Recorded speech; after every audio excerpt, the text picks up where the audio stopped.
Hey guys, thanks for tuning in. This is Optibottom coming with another video review. And today we're going to be taking a look at the new Transformers Generations Platinum Edition G1 Trypticon. This guy is the closest thing that it gets to being a Grail figure for me. I've wanted this ever since I was a kid. I never had it. And now even as an adult, to find one that was kind of mint in box and absolutely perfect like I would want for my collection is financially not very easy to come across. Sure, I could find one loose, but then I have no idea who had it before, who played with it, what's loose or possibly damaged on it. All those different things always keep me from buying kind of loose G1 figures. That's why the Encore and reissue ones, such as the Platinum Edition here, just appeal so much to me, because it's like basically getting a brand new figure of a vintage classic. For the package, you can see the really cool Platinum Edition packaging. You got the Transformers Generations here along the side. Really absolutely terrific image of Trypticon kind of fighting some what look like Autobots down there. There's some jets kind of flying around shooting as well, but they actually look like they're shooting Trypticon, so I don't know, maybe those are the aerial bots. You come around here to the side and you just got a big Decepticon logo, and then the back shows the massive awesomeness of this guy. You got his dinosaur mode, his battle station mode, as well as a city mode. In addition to that, the feature that made this so cool in the 80s was that it actually walks, and this one does as well. It also includes Decepticon Full Tilt, and it says that Trypticon is the ultimate Decepticon weapon, capable of converting between 3 forms, each more massive than the last. Whether in T-Rex mode, city mode, or battle station mode, his goal remains the same: total destruction of the Autobots. And then also available coming out will be the Autobot Intel Ops, which is a 2-pack with Perceptor and Blaster, which I really don't need to pick up because I have the Encore versions of both of those already, so I'll be passing on those. But if you missed out, that's a great way to get them. Then coming back around to the front, what's really neat is this entire section here is Velcroed, and then it lifts all the way up, and it shows fully the figure within. And then trying to keep this where you can actually see it, bringing this back down, this is just flopped up. It says Trypticon doesn't just want to defeat his enemies, he wants to completely obliterate them from existence. If it's a bot he's battling, he wants to reduce them to scrap. Once they're scrap, he'll melt them down to sludge. Cities get reduced to rubble, then stomped to dust. Once he gets going, there are a few forces in the universe that can stop him. Among the Autobots, only the mighty Metroplex can stand against him in battle. That might be a little bit inaccurate, as I'm sure Fort Max could probably hold his own, but for the packaging though, that's about it for him. As you can see down here, it does require a couple different batteries, so I might actually have to run to the store to get them because I don't think I have C batteries lying around. That's kind of a rare battery to have. But for the packaging, that's about it for him. So without further ado, let's get him out here and see how cool he actually is. Alright guys, so here we have Trypticon opened up out of its packaging and in city mode. And as you can see, this is a really large piece. I hate showing off the sides like this, but I have to be so far zoomed back to get everything in shot that unfortunately you see behind my reviewer. But this thing really is absolutely cool. And honestly, it's actually supposed to be a little bit different. This is supposed to be rotated around, and that's supposed to be down like so, but honestly, that looks okay, but I really do, and I always have preferred leaving these up as like they're towers or something like that. Now, they don't go all the way down yet. They will go down for battle station mode, but that's how I like it. Now, this is everything that I remembered it was. As I said, I didn't have it, but my best friend did, and whenever he would come over, he'd bring this, and it was just a fun toy to play with. I mean, you could utilize all of your mini bots with this, and just have a lot of life on something like this. Much like Metroplex, this guy is a fairly large robot mode, but still, when you look at the scale, it's really not that big, or as big as it should be based on the cartoon. But the guy is fun. You can see all the different towers. You got sections here, you got those bits there, you got that. all those towers kind of add to it. You got on the top section here, I don't know if you're going to be able to see it, you got little helipad sections right over here that you can kind of see. You can see that he does come with a couple accessories in terms of extra little characters, one being full tilt, and that's this guy right here. And as you can see, he comes with a little gun. You can remove that, and he does transform by just rotating the legs around. Not a lot of detail on this or anything. Unfortunately, it is very simple, but you do have arms that rotate. There's actually ratchet joints on those, and I don't know if that's the way that it originally was. There's only one piece on here that I very distinctly remember that has now been changed with this reissue, but I'll touch on that here in a little bit. But you do have some other stickers. When you rotate that around, you got the stickers here on the back section here, and then of course he's got his gun. But what's really very funny is to have him hold his gun, you have to put it on the side of him. That just looks silly. They don't have holes where the actual hands is, so that kind of stinks. But rotating that around, leaving that pegged right in there just like so, you can see that it kind of gives him a weaponized vehicle mode. And what's cool is you come around here, you put it all the way up to the top, come around here to the back of this, spinning it all the way around, you got this little orange button that when you push it, and I'm going to try doing it right here, so you push it and he goes flying down. This little section here lifts up as part of the gimmick, so a lot of play value right there, and some of the stuff is falling off that you can see. It just tabs on here. All these pieces, you want to talk about a parts former, this guy's definitely it.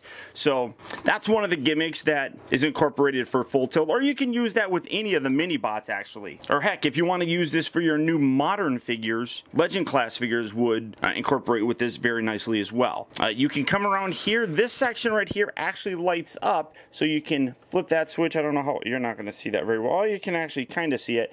That lights up, so you can have it like his tower is lit up or something. But the coolest aspect is the motorized feature in this. That's something that Transformer toys in the 80s, larger ones, you had things like Omega Supreme, you had things like Skylinks. A lot of those toys had actually motorized gimmicks in them, and while the Metroplex didn't, Trypticon actually did. So you come around here to the side, these keep falling all over the place, but you flip this switch right here and these little bits actually rotate, and that's really very fun. I mean, coming in so that you can see that a little bit better. Really cool. This side here kind of gets caught every now and then, like you can see right there, but it eventually catches back up.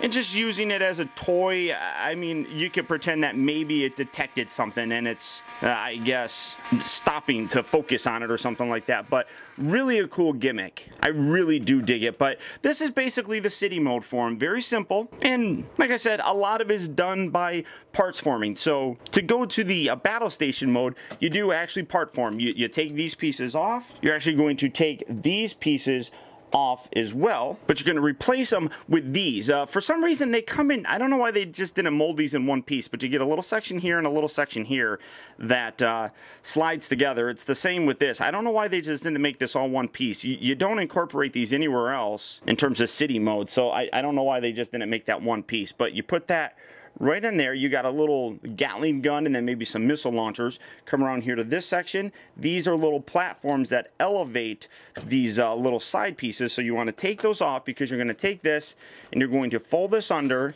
and that will lock into place down there. And now you can see where this actually becomes a bit of a gun. So angling that in. So we're going to do that on this side as well. Spin this off like so, and then again spin this up and around, locking that in, and then you're going to, I'm going to angle that around just like that. These pieces you're going to want to take off, set those off to the side. This section right here, you're going to lift this up, collapse that down, and then you got the little gun that can come out. Come around here to the side, flip these helipads up and tuck those away, and then take this section, collapse this down, angle that forward, rotate these down, extend those little cannon sections up like that, and there you have him in his battle station mode. Now you can take this if you really wanted to. You can attach this and, well, is that the right? Yeah, you can attach that and have a bit of a tank. You are supposed to, this makes brunt, you can add that on there if you want, but you also need these pieces right there. So typically I just will leave these on here, and I think most people leave that on there, and then just maybe have this be an extra vehicle or something on the side, and then obviously you have full tilt bolt right here. And then again, same gimmick. You can take this, flip this, and now his guns will rotate. Although that might get, oh no, see, that stopped. So I guess it's actually kind of helpful every now and then. So there you have that. And then again, you can take this, flip this switch on like so, and then you have his light up cannon like that. You don't want to push it all the way down because it will get in the way of these little pieces that are spinning and rotating, but that's pretty cool. And then maybe sometimes give that a little help just to keep it going. But battle station mode is really very cool. It's, again, very simple. A lot of pieces come off. You can see where these bits come down and become the giant cannons. So you do have a lot of kind of play value with this. And I, you know, really do love it. I can't get over the fact that I actually have this now myself. I'm just so giddy. Now, to go to his T-Rex mode, you want to take this little bit, you want to rotate that up just like so. We're going to remove these on the side and take this whole section off actually, and we're going to create brunt. That's this little guy. Stick that in there, stick that in there, and, well, actually like that, I'm sorry.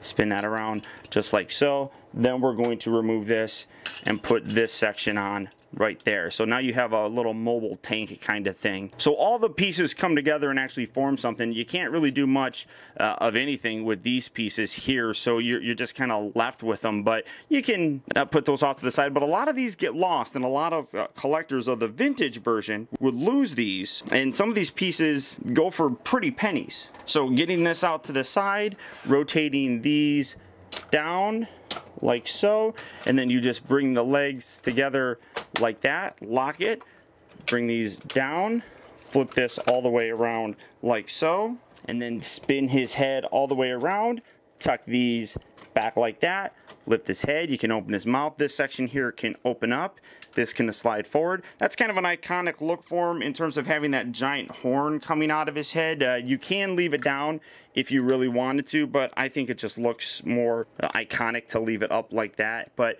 there you have Trypticon in his T-Rex mode. And again, absolutely terrific and wonderful toy. It's one of those things where I really did forget just how cool these guys were. Now, for a comparison, I'm going to try and adjust his legs some so he's standing up a little bit more straight. But here is Trypticon, and here is Metroplex, and finally Metroplex has his arch nemesis. Really terrific. These guys scale very nicely together, and you can just imagine little Optibotimus when he was a kid just having a field day with this. Absolutely terrific. So very fun. Just the sheer memories that I have from this are overwhelming. I can't get over it. Now, the other cool thing is, like I said, you got the motorized gimmick. So setting them all the way back here, when you flip it, this is what happens. Oh, he falls. Hold on. All right, there we go. Boom. Gojira. He's coming after you! He's walking across the Optibotimus table! I mean, how awesome, guys! His arms move, his legs move, he walks forward.